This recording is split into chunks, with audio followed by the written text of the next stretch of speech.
Did you see that?" "See what?" Max replied. That shadow that went past the window," said Tess. "Out in the garden." It was more than a shadow, a shape that had streaked by the window. She couldn't explain what it was.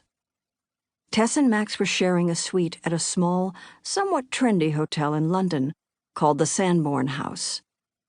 They had gone to meet their mom and dad and Aunt Evie for Christmas break, although their parents hadn't arrived yet. Tess would be sleeping in the bedroom. Max had a rollaway cot in the living room. At the moment, Tess was sitting on the antique carpet on the floor of the living room, and Max was lying on his freshly made cot. They had checked in at the desk with Aunt Evie, found their hotel room, and obediently unpacked their suitcases. They were both a little tired from the trip to London. Tess was staring vacantly out the window to the garden, except she'd noticed something, or at least she thought she had. It looked like a shape that had streaked quickly past the window.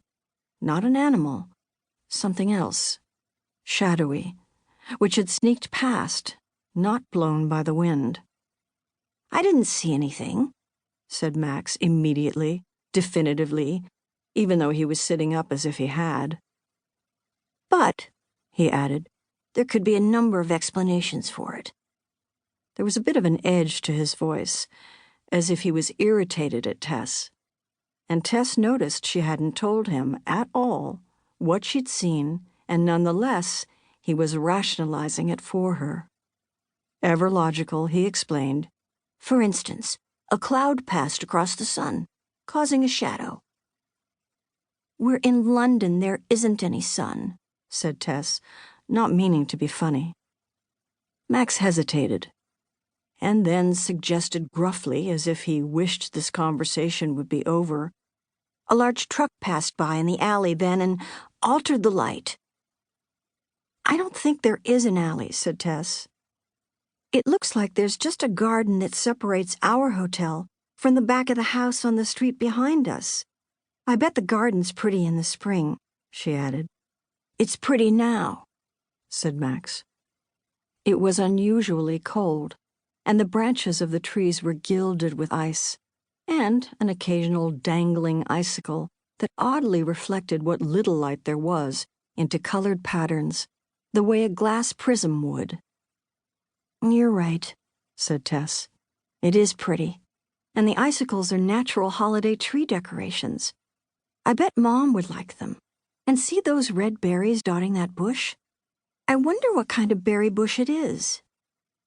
Max almost snapped at her. "Can we look it up before we test one? Or at least ask someone what it is?" "Promise," said Tess, who started laughing for a second, until she realized Max hadn't meant that to be funny. She hesitated. "You didn't see anything? Really?" she asked again. "But what I saw was—" She didn't really want to use the word, but she couldn't help it. Ghostly. The wind was blowing, as if in punctuation, a cold and scary wind rattling the windows. "Okay, shadowy then," said Tess, modifying her thought so as not to frighten Max unnecessarily. "You didn't see it?" she repeated. But before Max could answer, Aunt Evie burst into their hotel room without knocking. "Oh my," she said, "put on your hat and grab your mittens." She probably meant put on your mittens and grab your hat, but neither one of them corrected her. "I think it's going to snow," Aunt Evie said. "It never snows in London.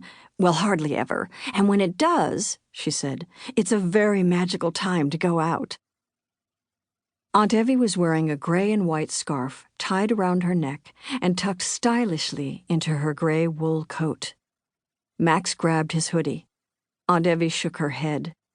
"Don't you have something warmer?" she asked, and also nodded to his sneakers and suggested, "Boots?"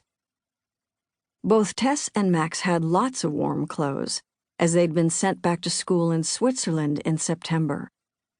Their mom and dad had rented out their apartment in New York City, and their mother had moved to Germany to be with their dad, who was stationed there now, in Berlin, as the head of the international news desk. Tess didn't really understand why they couldn't go to the American school in Berlin, but it seemed like their parents needed a little time to try to sort things out.